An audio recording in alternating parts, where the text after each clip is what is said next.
Damn it. ఏంటిటా కుండబద్దలు కొడతా అత్త. నమస్కారం, కుండబద్దల ప్రేక్షకులకి స్వాగతం. నేను గౌతమ్ కాటా.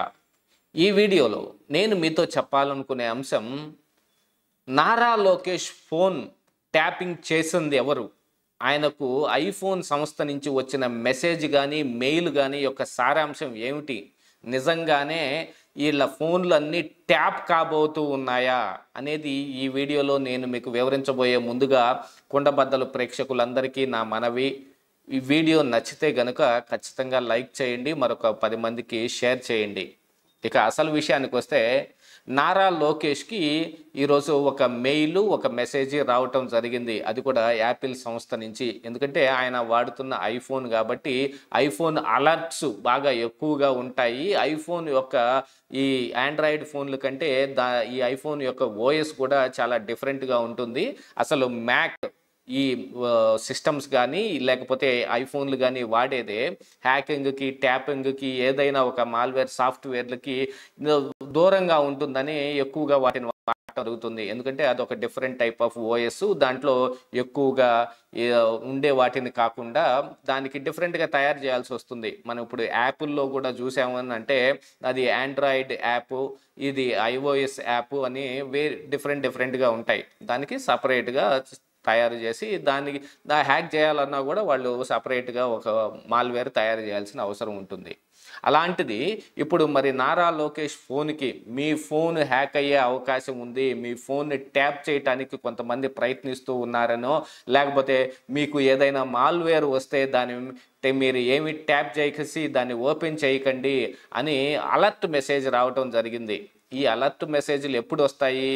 ఎవరిదైనా ఫోన్ హ్యాకింగ్కి దగ్గరగా ఉన్నప్పుడు కానీ, లేదు అలాంటిది ఏదైనా ప్రయత్నాలు జరుగుతున్నట్టుగా వాళ్ళకి తెలిస్తే కానీ. ఎందుకంటే ఇప్పుడు ఐఫోన్లో కనుక మనం ఏదైనా ఒక ప్రదేశాన్ని ఒక ఫోటో తీసాము అనుకోండి, అది ఈ ఐఫోన్ దీంతో ఓ క్లౌడ్లోకి వెళ్ళిపోయి అది ఆ ఉన్న ప్లేస్ ఏమిటి అనే దాన్ని ఐడెంటిఫై చేయటం, ఆ ప్లేస్ ఎక్కడ తీశారనే దాన్ని ఐడెంటిఫై చేయటం అనే విషయంలో కానీ, లేదు దాన్ని లొకేషన్ ఏ విధంగా తిరిగి కనిపెట్టడం అనే విషయంలో కూడా వాళ్ళు చాలా జాగ్రత్తలు తీసుకుంటూ ఉంటారు. ఇలాంటిదే వెనకటికి ఎప్పుడో చానాళ్ల కిందట జరిగిన ఒక సంఘటన ఏమిటంటే, ఒక వ్యక్తి తీసిన ఫోటో, ఆ ఫోటోని ఆధారంగా అది తిరిగి ఆ ప్రదేశానికి వెళ్ళటానికి ఆయన ఎక్కడ తీశాడో ఆయన గుర్తు లేదు, ఏదో ఫారిన్ కంట్రీస్ నుంచి వచ్చి మన ఇండియాలో తీసిన ఫోటో అన్నమాట. అక్కడ జరిగిన ఒక సంఘటనని కనిపెట్టడం కోసం ఆ ఫోటోని ద్వారా కనిపెట్టడానికి ఈ ఐఫోన్ యొక్క సంస్థ ద్వారా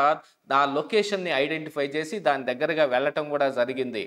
ఇలాంటిది ఒక స్ట్రాంగెస్ట్ ఆపరేటింగ్ సిస్టాన్ని తయారు చేసుకున్నారు. ఆ ఆపరేటింగ్ సిస్టంలో కూడా అది ఎటువంటి మాల్వేర్స్ వచ్చినా కూడా అది ఈజీగా కనిపెట్టేస్తుంది. దానికి వైరస్ రావటం చాలా అరుదుగా ఉంటుంది అనే దానికోసమే ఎక్కువ ఈ మ్యాకింతోష్, మ్యాక్ బుక్స్, ఈ సిస్టమ్స్ వాడటం కానీ, ఐఫోన్, యాపిల్ ఫోన్లు వాడటం కానీ జరుగుతూ ఉంటుంది. అలాంటిది ఇప్పుడు లోకేష్ ఫోన్కి మెసేజ్ కానీ, మెయిల్ కానీ వచ్చింది అని అంటే నిజంగా అది అలర్ట్ అవ్వాల్సిన అవసరమే ఉంది. కాకపోతే ఇంతకు ముందు కొన్ని ఆరోపించినట్టుగా కోటమిరెడ్డి శ్రీధర్ రెడ్డి కూడా ఆయన ఫోన్ కాల్ ట్యాప్ అయ్యింది అనే అంశంలో కూడా ఆయన పర్టికులర్గా చెప్పిన అంశం కూడా ఇదే, నా ఫోను ట్యాప్ చేయబడింది, నేను వాడింది ఐఫోనే, నేను అవతల వ్యక్తి ఎవరికైతే ఫోన్ చేశానో ఆయన కూడా వాడింది ఐఫోనే కాబట్టి మా ఫోన్లు రికార్డ్ అవ్వవు, రికార్డు ఆప్షన్ తక్కువగా ఉంటుంది, దీన్ని ఫోన్ ట్యాప్ చేస్తే మాత్రమే మా కాన్వర్జేషన్ని వేరే వాళ్ళు వినే అవకాశం ఉంది, దాన్ని రికార్డ్ చేసుకునే అవకాశం ఉంది.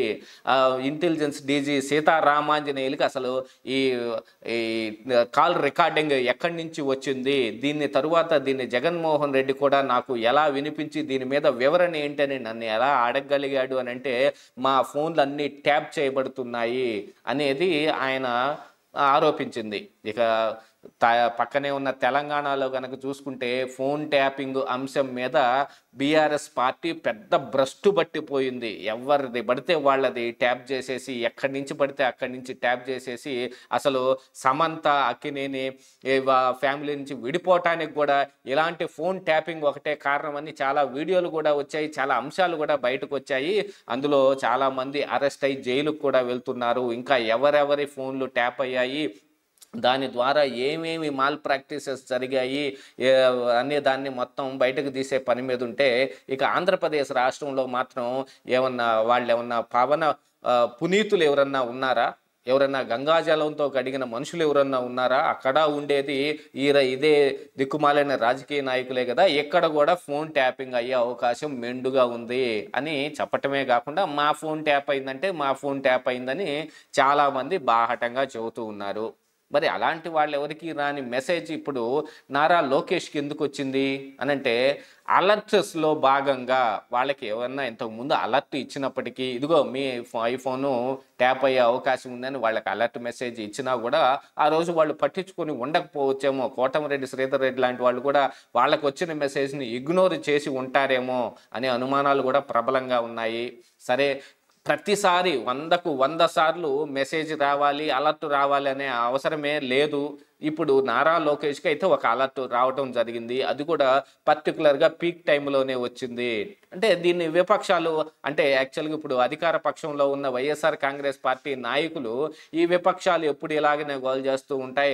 నారా లోకేష్కి వచ్చిన మెసేజ్ వాళ్ళు ఫ్యాబ్రికేటెడ్ మెసేజ్, దాన్ని వాళ్ళు పుట్టించి మరి మా మీద బురద జల్లటానికి, ఫోన్ ట్యాపింగ్ మీద వాళ్ళు చేస్తున్న ఆరోపణలకు ఏదో బలం చేకూరటానికి ఇలాంటివి చేస్తూ ఉన్నారు అనే విషయాన్ని వాళ్ళు ఆరోపిస్తూ ఉన్నారు. యాక్చువల్గా ఐబీ రిపోర్ట్ ఒక సర్వే అని చెప్పి ఫేక్ డాక్యుమెంట్స్ని కొన్నిటిని రిలీజ్ చేసి ఇప్పుడు ఆల్రెడీ మల్లగుల్లాలు పడుతూ దాన్ని బయటికి లాక్కోలేక పీక్కోలేక ఈ YSR Congress party social media కార్యకర్తలు మల్లగుల్లాలు పడుతూ ఉంటే, ఇక దాన్ని మళ్ళీ తిరిగి ఇప్పుడు నారా లోకేష్ మీద ఆరోపించే ప్రయత్నాల్లో ఉన్నారు. ఆయన ఏదైనా చేయదలుచుకుంటే ఇలాంటి చిన్న చితక మెసేజ్లని బయటకు తీసో, ఇలాంటి వచ్చిన అలర్ట్ మెసేజ్ని ఆయన పెద్దది చేసో చూపించాల్సిన అవసరం ఏదైనా ఇప్పుడు ఉందా? ఆల్రెడీ చేయాల్సిన కామెంట్లు మొత్తం చేస్తూనే ఉన్నారు, చేయాల్సినవి మొత్తం జరుగుతూనే ఉన్నాయి. ఓ పక్కన సొంత చెల్లెలు వైఎస్ షర్మిల కూడా క్రిస్మస్ కానుకలు విపక్ష నాయకులైన చంద్రబాబు నాయుడికి, నారా లోకేష్కి పంపిస్తానే ఉంది. ఇంత జరుగుతున్న ఈ తరుణంలో ఈ చిన్న మెసేజ్ని ఇప్పుడు తీసి నారా లోకేష్ పెద్ద గోల్ చేయాల్సిన అవసరం ఉందా అనంటే ఏం లేదు. కాకపోతే ఫోన్ ట్యాపింగ్ అంశం వచ్చేటప్పటికి మాత్రం ఇలాంటి ఒక అలర్ట్ వచ్చింది అనంటే ఖచ్చితంగా అది అలర్టే. దాన్ని అలర్ట్గా ఉండాల్సిన అవసరం ఉంది. నారా లోకేష్ ఫోన్ కానీ, చంద్రబాబు నాయుడు ఫోన్ కానీ, లేదా విపక్ష నాయకులందరి ఫోన్లు కానీ ట్యాపింగ్ చేయటం కోసం వాళ్ళకి కావలసిన ఆపరేటర్స్ మొత్తం ఇప్పుడు ప్రభుత్వం దగ్గర ఉన్నాయి. దాన్ని ఓ పక్కన పెట్టుకొని అలా చూస్తూ దాని మీద దుమ్ము దులుపుకుంటూ కూర్చుంటారా? వాడకుండా ఖచ్చితంగా వాడే అవకాశాలే మెండుగా కనిపిస్తూ ఉన్నాయి. నారా లోకేష్ ఫోన్ మీద ట్యాపింగ్ చేయటం కోసం కొన్ని ప్రయత్నాలు జరిగాయి. దాన్ని కనిపెట్టిన ఈ iOS ఐఫోన్స్ యాపిల్ సంస్థ ఆ సమాచారాన్ని ఆ కస్టమర్కి అందించటం జరిగింది. దీనికి మొత్తం సారాంశం ఏమిటయ్యా అంటే, ఆయన ఫోన్ ట్యాపింగ్కి ఈ రీసెంట్ కాలంలోనే ఈ మెసేజ్ వచ్చిన ముందు రోజు కానీ లేకపోతే కొన్ని గంటల ముందు గానో ప్రయత్నం చేశారు. అందుకని ఈ అలర్ట్ రావటం జరిగింది. అంటే ఫోన్ ట్యాపింగ్ మన ఆంధ్రప్రదేశ్ రాష్ట్రంలో కూడా ఖచ్చితంగా ఉన్నది అనేది మాత్రం తెలిసిపోతూనే ఉంది. ఇదే ఈరోజు కుండబద్దలు.